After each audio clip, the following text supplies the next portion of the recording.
அக்கா அக்கா,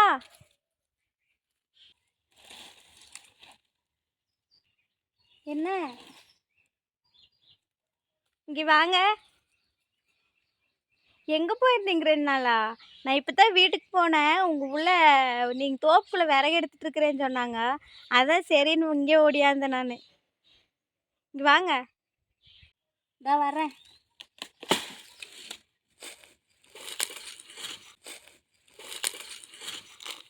என்னம்மா, உங்களுக்கு ஒரு விஷயம் தெரியுமா? நீங்கள் 2 நாள் எங்கே போனீங்க? ஊருக்கு போயிட்டீங்க. இங்கே என்னெல்லாம் நடந்தது தெரியுமா? அக்கம் பக்கத்தில் என்னெல்லாம் நடந்தது தெரியுமா? நீங்கள் எல்லாம் மிஸ் பண்ணிட்டீங்க. வாங்க. 2 நாள் நான் எங்கள் அம்மா வீட்டில் திருவிழான்னு சொல்லி போட்டு ஊருக்கு போயிட்டேன். சரி வா, டீ குடிச்சிட்டே பேசலாம். சும்மா இருக்கா? டீயா முக்கியம்? டீயை அப்புறம் குடித்தா போகுது. இப்போ நான் சொல்ல வேண்டிய விஷயத்த சொல்லிட்டு போயிடுறேன். நேரமாச்சல, வேலையை வேறு இருக்குது. வேலையை விட்டு போட்டு வந்திருக்கிறேன் நான். அப்புறம் அந்த பக்கத்து வீட்டு சரஸ்வதி இருக்கிறாள்லக்கா, அவள் போய் 5 பவுனு காசு மாலை எடுத்துகிட்டு வந்திருக்கிறாக்கா. நம்மக்கிட்ட பணமில்லை பணமில்லை பணமில்லைன்னு ஆக்ஷன் பண்ணிட்டு, இப்போ போய் 5 பவுன் நகை. ஏக்கா, 5 பவுன் நகை எடுக்கிறாள்னா இந்த காலத்தில் 2,50,000 வேணுமில்லக்கா. அப்போ நம்மக்கிட்ட பணமில்லை பணமில்லைன்னு நாடகம் தானே ஆடி இருக்கிறாவோ. போய் எடுத்துகிட்டு வந்தா. இனி எங்கே போனாலும் அதை காசு மாலை போட்டு மினுக்கிட்டு போவாக்கா. இதை எப்படி நம்ம பார்க்க போகிறோன்னே தெரியல. 5 பவுனா? ம். அப்புறம் அந்த எதிர் வீட்டு பங்கஜம் இருக்கால்லக்கா, அவள் வீட்டு வாடகை கொடுக்கலையாம்மாக்கா 4 மாசமா.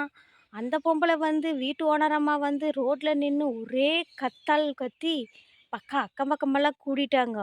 அதுக்கப்புறம் அவளுக்கு ஒரே உள்ளே போய் கதவு சாத்தினவ தான். கொஞ்ச நேரத்துக்கு திறக்கவே இல்லை. நானும் ஒரு ஓரமாக நின்று பார்த்துன்னேன். அப்புறம் அவள் வரவே இல்லை. அப்புறம் நான் திரும்பி வந்துட்டேன். ஏக்கா, அவள் அப்படி செலவு பண்ணுறாளே, ஒரு வீட்டு வாடகை கொடுக்காமையா இத்தனை கொடுக்குறக்கு கூடிய அவள் சம்பாதியம் இல்லையா? டெய்லி பேக்கை மாட்டிட்டு வேலைக்கு போகிறா, ஒரு வீட்டு வாடகை கொடுக்க மாட்டா. அட, நம்ம பக்கத்து வீட்டு மீனா இருக்கிறாளா, அவள் புருஷன் கூட சண்டை கட்டிட்டு பைய தூக்கிட்டு காலையில் கியா முயான்னு அழுதுட்டு அவங்க அம்மா வீட்டுக்கு போயிட்டா. என்ன சண்டைன்னு தெரியல. எனக்கு அரசல் உரசலாத்தான் கேட்டுச்சு காது. அதுக்கப்புறம் சரின்னு போய் பக்கத்தில் போய் பார்த்தா எல்லாம் கூடியிருந்தாங்க. ஒரே சத்தம் மாதிரி தாக்கா இருந்தது. ஆனால் அடித்து போட்டான் போல் இருக்குது. எனக்கு பார்த்தா அவ அடித்து போட்டான் ஏதோ பேச்சில் தெரிஞ்சுது. ஆனால் என்ன விஷயம்னு கிளியராக தெரியல. இதையெல்லாம் பார்க்கறதுக்கு 2 நாளாக நீங்கள் வேறு ஊரில் இல்லாமல் போயிட்டீங்களா? நீங்கள் எப்படா வருவீங்கன்னு காத்து கடந்து போங்க. இப்போ தான் மனசில் இருக்கிற பாரமே இறங்குச்சு. இன்னிதான் 2 நாளாக தூக்கமே இல்லை பாருங்க உங்ககிட்ட சொல்லாமல். சரி விடுக்கா, அடுத்தவங்க நாய் நமக்கு எதுக்கு? நம்ம வீட்லேயே 1008 பிரச்சனை இருக்குது. நம்ம எதுக்கு அடுத்தவங்க நாய் பேச போகிறோம்? சரி வர்றக்கா. 2 நாள் அவங்க அம்மா வீட்டில் ஜம்முன்னு போய் இருந்துட்டு வந்துட்டு நல்லா ஊர் சுற்றிட்டு வந்திருக்கிறா. வந்து சொல்கிறதையெல்லாம் சொல்லிடுவா.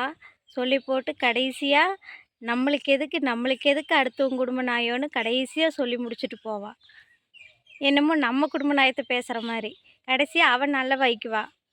இவளுக்கு இதே தான். இவ இருந்துட்டால் போதும். நியூஸ் பேப்பரும் வேண்டாம், நியூஸ் சேனலும் வேண்டாம். இவ மூலியமாகவே எல்லா தகவலும் தெரிஞ்சிடும். அவரவர் குடும்பத்தில் 1000 பிரச்சனை இருந்தாலும் அடுத்தவர் குடும்பத்தை புறம் பேசும் சில மனிதர்கள் எப்போது திருந்த போகிறார்கள்?